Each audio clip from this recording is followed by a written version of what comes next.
Бұлшықеттердегі спазм немесе блок ол бұлшықеттердің құрысуы.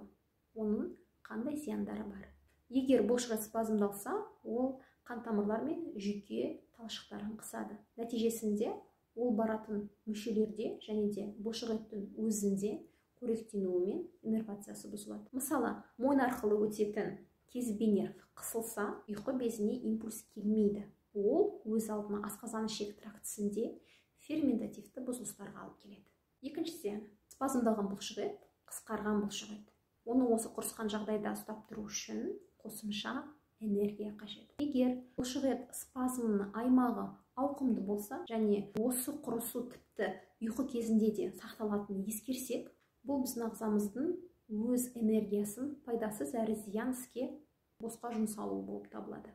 Бұлшықеттердің бұндай спазмдарын тудыратын негізгі себептер остеохондроз, протрузия, омыртқааралық дисктердің жарығы, яғни грыжасы, ұзақ уақыт сақталатын статикалық қалып, яғни бүкірейген күйде компьютермен жұмыс жасау, мойын түскен күйде қолда телефонды ұзақ ұстау және де эмоционалды стресстер.